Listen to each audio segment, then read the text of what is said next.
And the guys from Mcfly have dumped the record label and gone rock. Are they about to start destroying our green room? No, they're just having a cup of tea and having a bit of a sleep. Rock and roll. Look at that. There you go. We'll catch up with them a bit later. But Still before all which that, toys will be keeping your little ones amused as you head off on your summer holidays? Our critics reveal their favourites. And are David Dominy's garden angels any closer to turning this disaster of a garden into a backyard paradise? First, though, from gardens to garage rock. Four boys who recently split from their record company and have gone it alone in the world of pop. Mcfly are here again, and welcome back, lads. Lovely to see you. Thanks for having us. Tom and Danny, Dougie and Harry. Lovely Very to see good. you. So, I mean, a lot's been made about this, the fact that you left the record company. Under what circumstances? Why would you do that? Well, we left on really good terms. It wasn't like a big argument and we stormed off. It was, just a sort of technicality that we could leave if we wanted to. And I think every band dreams about having their own record label one day and being able to do it on your own. And fortunately, we had the opportunity to do it, and we're very lucky to have an amazing fan base and to have made some money now to be able to fund it ourselves and go alone. So what does it mean to have your own record label? What do you get now that you hadn't got before? You just have a lot more responsibility, but it also means that you are in control of every decision. And before, we had a lot of control with our label, but now it means that we're in full control of the music, the complete creative side, really, from artwork to videos to everything. So it's really exciting for us. What about the budget? Because finance is the... Danny does the budget. People may think that obviously now we've got our own label, it might get a bit cheap and nasty, but it's totally the opposite. We've done, so we've got a very small sort of, but not a small budget, but we don't mind about spending money if we need to. You know what I mean? Yeah, so definitely. You're funding yourselves, are you? Yeah, of course, yeah. So we're skint at the minute because that's all I'm putting into Mcfly. But yeah, I heard that you've gone to Australia, and it was in Australia when the split happened. Is that right? Before that? Yeah, we left just before Christmas, and then we started recording in January, and we decided to go to Australia to record. Oh, we thought fantastic. just go away, get out of the country and just spend 10 weeks in an amazing place. Yeah, and it's just a good thing to do. Because before, making albums on a label, you get sort of deadlines. It has to be done by this date, and you're recording in London. It just gets a bit like going to the office every day. And So did you have to come back economy then in that case for your pay? No, not from Australia. We did on one trip though. Yeah, from the video we shot the video in Canada, and we had a choice of doing this extra sort of special effects thing in the video, which would cost like $8,000, and that was the price of flying back upper class. So we decided to come back economy and have the extra bit of the video. Yeah. So what are you all? Sort of 20, 21, 22? 23 tomorrow. Yeah, 23 tomorrow. Yeah. Who else has got a birthday tomorrow that we know? I can't think who that Well, might the be. Duchess of Cornwall, Yeah. Timbrook Taylor, my friends Val and Ben, and... Is it me? Is it? Oh, it's my birthday tomorrow as well. You're 24 tomorrow, are you? 23. 23 20, tomorrow. I'm I'm 37. 26. 37 tomorrow. Yeah. Getting old now. Yes. So when you've got to make those decisions and right, okay, well, for the price of the video we'll change the way we fly back. Normally you would have had a big sort of record company team behind you.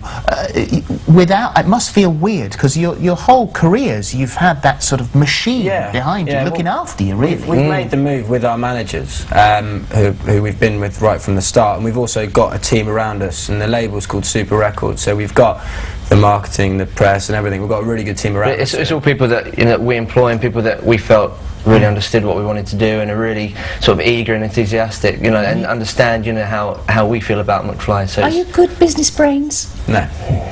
Yes, that's where you've got to have the right people and trust them. Exactly. Oh, exactly. Yeah. But it just feels right now, and we're all really excited. There's like a new excitement about it, when we first started. But we feel we know about the music, and we feel we know what the fans want and everything. So that's that's the side of things we really wanted to take control. Everything that the fans get, see and hear, all comes 100% from us now, which is. They must like this new single, which is called One for the Radio, which is currently #1 in the midweek charts. Yeah, so fingers crossed for Sunday. Yeah, who's your nearest rival? I think it's Dizzy Rascal from last. He was #1 last week. Yeah, okay. Wait and see. Well, let's fingers crossed for Sunday. The album is coming out, Radioactive. Yep. It comes out September the 8th, I think. Yes, but it's free this weekend. Well, we were going to talk about that because that's the business side of things. Yeah. you're on your own now, you're doing your own finances, and you're giving away your first album. Yes. What the hell are you thinking? Well, basically, we think that we definitely think this is the best album we've ever made, and what we think is most important is to get it heard by as many people as possible, and that's why we're giving it away for free, because we can get it out to nearly 3 million people in one day. So that's on a Sunday newspaper. This Sunday. Yeah. And then is it released after? Because there's September, isn't it? a deluxe edition in September, which has like DVD and extra songs and a booklet and everything like that. And how different is the music now then? Well, it's not really a drastic change in direction, it's just a big step up in quality. Like, we feel it's the best we've ever written. It's the most proud we've ever been of an album. Like, it's a real step up in production. It's got a lot more energy and balls to it this time. There's a couple of songs that Tom wrote, even not like when we were writing our first album, that made this album. Yeah, that were just the production that's changed, and it's just like... Did you write them in the toilet? I do write some on the toilet. That was in one of the newspapers today. That was it really? You write in the loo. That is correct. Inspirational. You get quiet time alone. It's a man thing, that, I think. Yeah, that's a man thing. Spending time on the loo. Yeah, and creating. And then the great thing that's is the whole point of being there. Yes, but sometimes it's something that has to be shared with the rest of the family. We didn't necessarily need to have it shared. However, so the next big thing is to crack America. And you're prepared to go to America and do a year's solid work there and really crack them, is that correct? I think we've never really spent time abroad. Like, we've got a lot of fans in Europe that we've never been there either, so we definitely want this album to be our first big international album. Done. Are you going to sign anyone else to your label, by the way? It depends how things go. If things go well, then that's something we look at in the future, but if it doesn't, then we'll probably be begging very to good sign us duo, again. awfully good, just waiting to be discovered. Yeah, we're terrific at Christmas. Yeah. Listen, you can be seen at probably Buckingham Palace August the 4th for the big event, yes? Yeah, that's right, yeah. Then your big tour in November, but they can be seen before all then, because they'll be here at the end of the show singing their new single on the radio. And this weekend at the T4 in the Beach, at Western-super-Mare. Oh yeah, everywhere. Blimey. There you go. Thanks, guys. Yes, thank you. And Harry, you ran the London Marathon, didn't you? Yes. So you know how to dig deep and train, and I did know how to, can be lonely, but very, very... Very rewarding. There you are, Harry said it. So this is what I'm going to ask you. Have you reached a point in your life where you are looking for a change and a bit of a challenge? Because we might have just the thing for you. Have a look at this. 2 years ago, we launched the Challenge of Your Life, and thousands of you wrote to us about why you were looking for a personal challenge. I just thought it would be a perfect opportunity for me to kickstart my life again. After a series of tests, some amazing people were chosen to undergo incredible challenges, like cycling 250 miles across India. Beautiful, beautiful ride. The mountains are just stunning. And running 26 miles across London. It's just amazing. The support from everybody is phenomenal.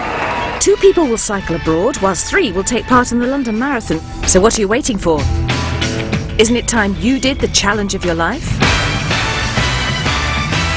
It's well worth it, but as Harry says, it is a lot of training. It is. You've got to concentrate, you've got to do it on your own, sometimes get up very early. Indeed, yes. But you have to be very focused, but it's definitely worth it. There you are. So if Harry can do it, in under 4 hours he did the marathon. If I've managed to cycle around Egypt and India, I'm not going to tell you where we're going next because it's secret.